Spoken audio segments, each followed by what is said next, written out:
Сегодня у меня задача поработать с этим двигателем мотоцикла BMW K100. Нужно его разобрать, нижнюю часть, и поменять первичный вал выходной здесь. Плюс снять крышки боковые, поменять вот эти резиночки все, посмотреть, что в каком состоянии, инспектировать его, исследовать и поставить новый диск сцепления. Вот мы купили новый вал от более свежей модели 1100 BMW. Вот. Будем разбирать и менять. Он у нас при холодном пуске барабанил. Потом позже покажу. Вот эти заклепочки, их меньше в старой версии. Поэтому они со временем раздалбливаются и получается небольшой люфтик. Из-за этого эта вся система неплотно ходит. Вот. Поэтому... Блин, чуть не сломал. Зачем ты говоришь, что Да я потому что повырезаю. И не говори, что... Заварили горячий чай и начинаем разбирать. Поехали.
Итак, сняли мы все крышки боковые, не нужны нам, и оставили часть,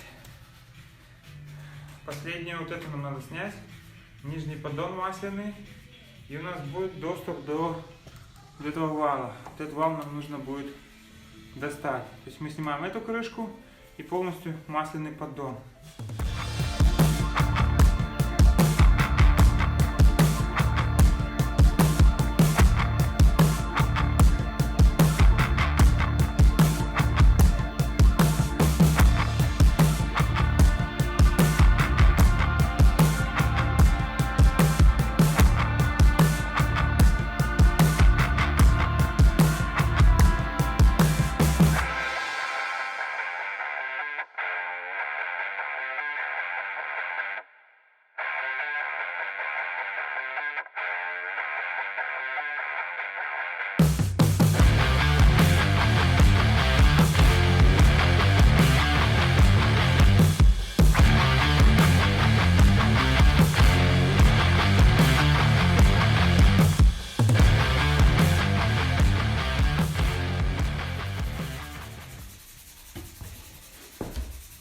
Так, мы все разобрали.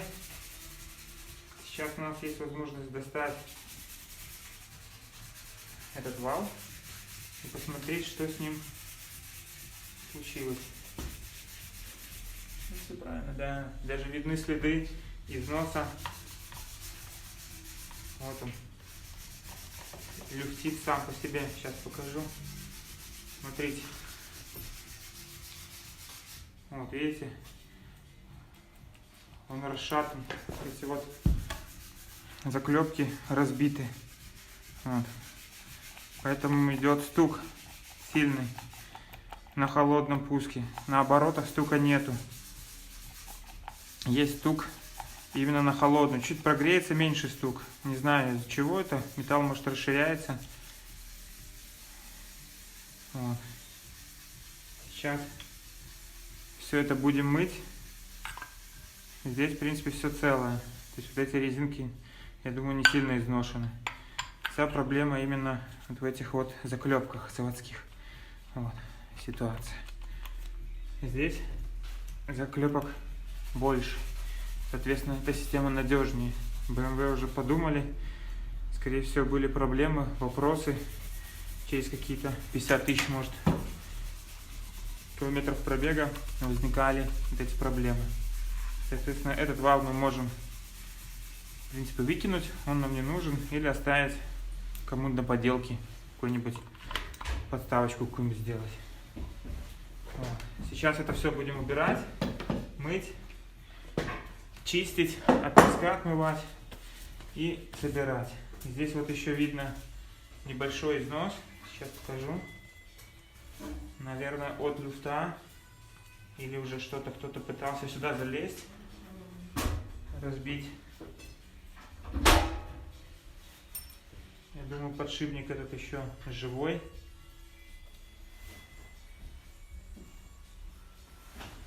Нужно будет его проверить. Вот. Есть небольшой износик. Вот такой вот износ есть. Его можно будет зачистить.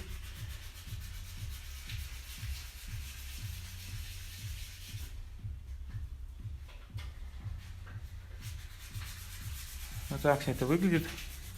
Вот эти все колечки резиновые, все мы будем менять на новые. Здесь поменяем. Везде, где были колечки, мы поставим новые. Вот. Сейчас будем все чистить, мыть, отмывать и готовить к сборке. Все продуем, все промоем бензинчиком. Все почистим, чтобы было меньше мусора. У нас здесь есть подшипник на этом валу. Я думаю, есть смысл тот подшипник все-таки заменить, поставить этот. Так как здесь не было износа, биения, я думаю, этот подшипник будет живее. Вот. И этот подшипник мы тоже оставим. Сейчас это все будем мыть, продувать и собирать. Тут система плотнее заходит. Вот. То есть здесь все в порядке. Эти резинки все целые.